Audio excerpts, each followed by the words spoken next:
just curious, what brought you out to No Kings today? I just wanted to get involved and do some of that John Lewis, get in some good trouble stuff. Trying to stop the madness. We got to save the country. We've got a king, a tyrant in office in D.C. We've got a felon, a criminal. I'm a staunch, long-time Republican, and really, I'm about to the point where I'm at the point where you've gone too far. Largely, I think a lot about all the MAGA Christians who like to say, like, oh, he's doing God's work. Like, give me a break. So, and I've been a fan of the Blues Brothers most of my life, so this was a pretty natural move for me, I guess. The last time we fought a king, we fought them by evading our taxes. What are your thoughts on that? You mean about invading our taxes? I'm all for it. I don't want to pay for this.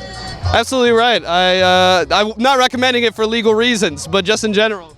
Absolutely. Any means necessary. Tax dollars are used for wars that are unjustified, wars that are not passed by Congress and just unilaterally decided upon by one individual. If the IRS is listening, I will pay my taxes this year. If they're going to decide they unilaterally want to ask for $200 billion of my tax money to send to bombing school children in Iran, I think I'll pass. Tell us a little bit about the roses and why you're passing them out here at the No Kings rally. Yeah, so white roses traditionally represent peace and nonviolence, so we're handing them out today as a little day brightener. The last time we had a king, we fought them by evading our taxes. Is that something you'd recommend?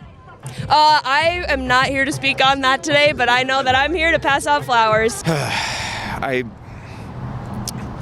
wouldn't say we should stop paying taxes, but we gotta beat them however we can, and we'll fight them today here. That's why we're all here, and I'm glad to be a part of it. Whatever it takes to get rid of this guy, I'm all for it.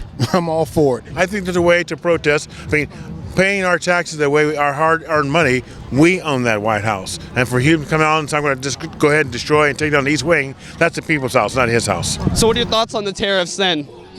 It's a tax on everybody, on the common man. It's a flat tax, just another flat tax. The phrase being used to justify it is a short-term pain for a long-term gain. Do you subscribe to that, or do you think it's bullshit? It's a long-term pain for almost no gain.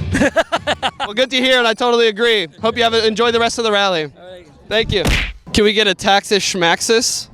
Taxes, schmasses? Oh, what are your thoughts on a third-party movement? I think it's time to have a third-party movement. My concern is that third party dilutes what we are building here now. I'm concerned about risk, so I think we gather under one tent or another, and I think the blue tent's the right one. Do you think that there can be a new third party or a reform to the American political system? I think there has to be a third party. I think the R's and D's, I mean, it's been too much. A lot of R's, a lot of D's. The I's aren't really there, but I think we need to have a means of trying to get back to reasonable, sound balance. Everybody wants this to be balanced. How do we find the center? I think that's where America wants to be, in the center. There's really only two ways to combat it, in my opinion. One is getting out, showing force like we're doing here today.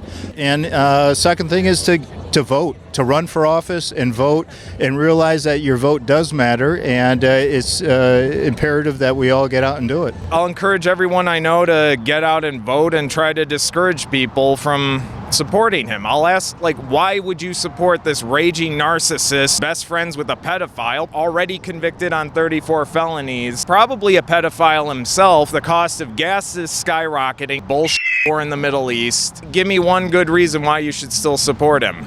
I definitely can't.